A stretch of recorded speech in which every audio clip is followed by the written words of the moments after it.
morning, everyone. So I'm a teacher at SRRU, and I will tell you a story about Belgium. Do you know Belgium? Yes. Where is Belgium? Where? Where's Belgium? Do you know? Europe. Next to which country? France? Belgium is next to Belgium? No, Belgium is next to France, the Netherlands, and Luxembourg, and Germany. But Belgium is very small, okay? And our country was founded in 1830, so it's a very new country. So it was very hard to find a story, but I found one, okay? I wanted to have some students to act with me. My students, they live very far, so I made a photo slideshow of my students acting out.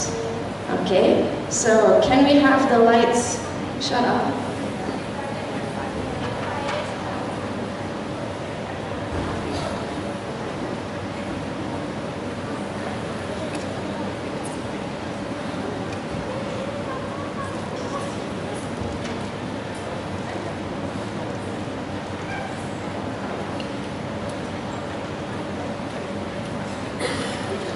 Can we turn off the lights? Yes, but we cannot see. Can? Okay. So my story is called Charlemagne and the Robber. Charlemagne was a king. Okay?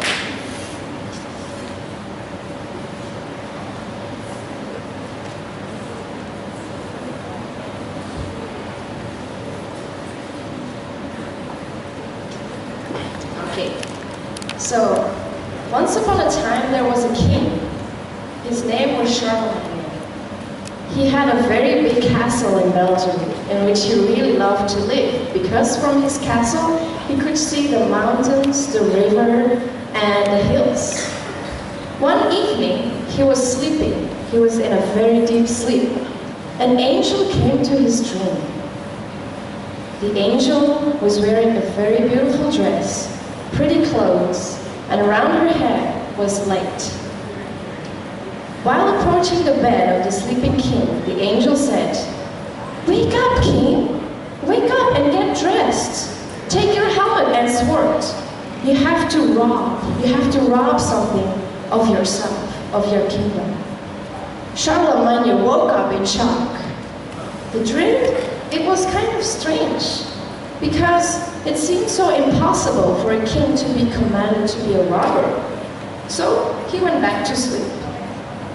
The angel appeared again, and standing by the side of his bed, she stretched out its hand and said, "Wake up, my king! Wake up as I have told you before, do not sleep.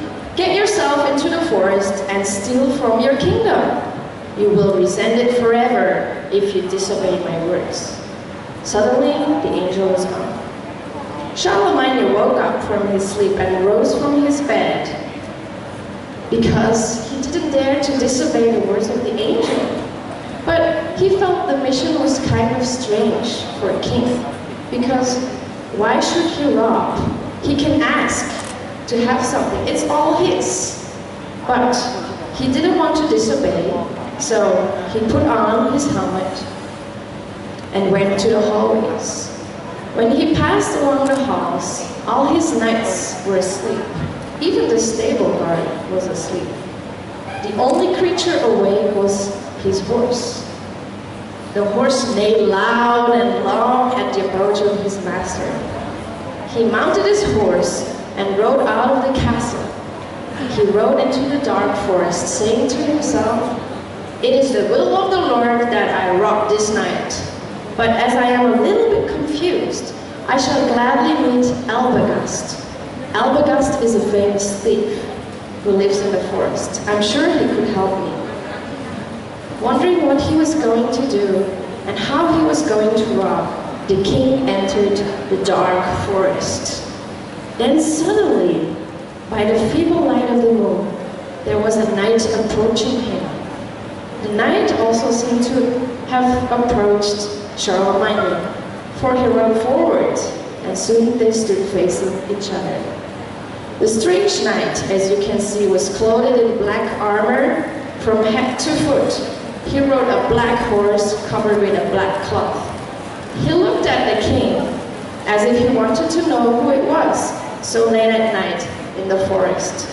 On the other hand, the king as well was very curious about the knight clothed in black. I wonder whether he is evil or not, thought the king. I have heard very strange stories happening in these forests at night. With that, the king took his word, but the Black Knight was the first to speak. Who are you? Armed and wandering in this forest at night. Are you a servant of the king, coming to discover whether Albogast is in this forest to be trapped? If you're searching for Albogast, who we call a thief, I tell you to search in vain. He is swifter than the wind, more cunning than the fox, and knows more of this wilderness than the wolves and deer inhabit. Charlemagne, the king, now spoke up. My ways are my own. It is not for you to question. No one but the king demands my going or my coming. If my words or my presence here not suit you, well, you may draw your sword, but I will kill you. Whereupon Charlemagne took his sword and stood at guard. The Black Knight was as fast as the wind.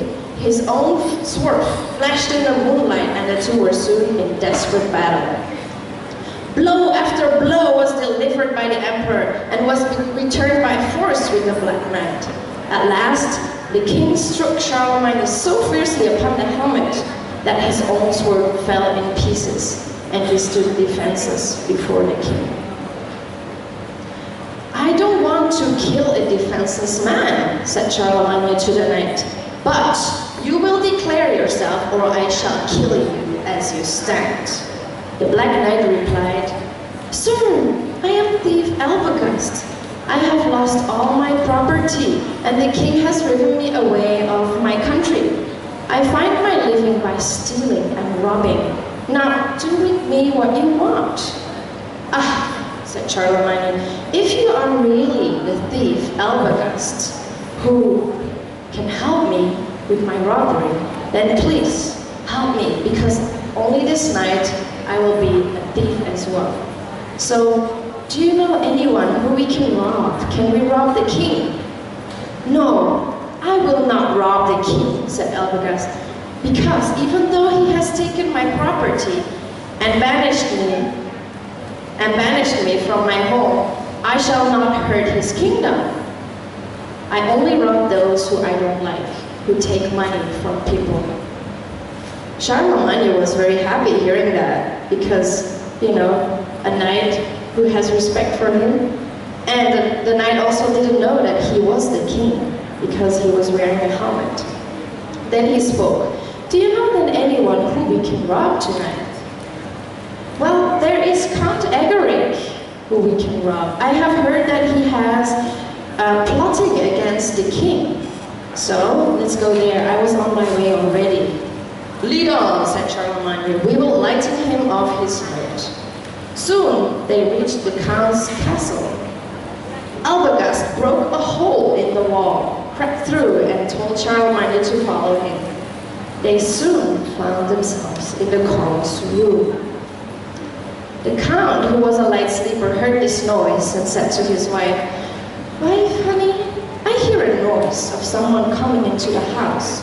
I think there are robbers. I should look and get up and see.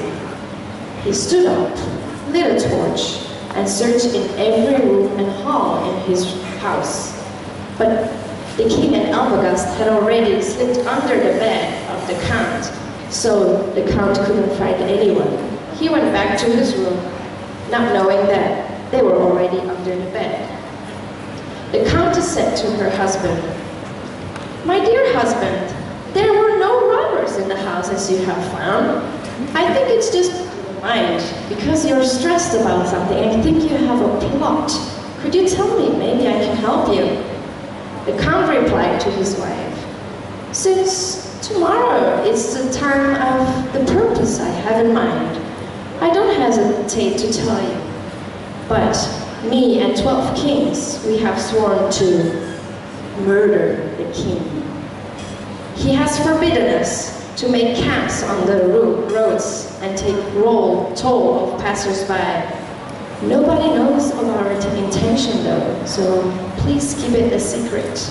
Don't tell anyone. Charles, my neighbor, who is under the bed, heard everything. As soon as they heard everything, they slipped from under the bed and stole everything from the house. The king hurried home. He put his horse in the stable and went back in his room without telling anyone that he had left. In the morning, the king called his councils around him and said, "Last night I had a weird dream. I dreamt that Count Egeric and all his knights would come to my castle today with the intention of murdering me. They hate the peace that I have brought in this country, so be sure to have troops of armed men ready to seize them." About noon, the king and his councils and his knights came riding to the court of the castle. The gates were closed behind them, and armed men surrounded them. "What does this mean when I want to see the king?" cried the count in alarm. "What does it mean when you want to see the king?" asked the leader of the armed men, tearing the clothes of the count and his knights, taking off the armor of the knight. The count had no answer. He was led before the king, who told him all the details of his shameful plot. The count thought his wife had betrayed his secret, but he had no chance to find out because within 1 hour, he and his men were hanging from the limbs of a tree in the courtyard of the castle. As for Albogast, he was received with honor and forgot his old life as a robber in the forest. The end.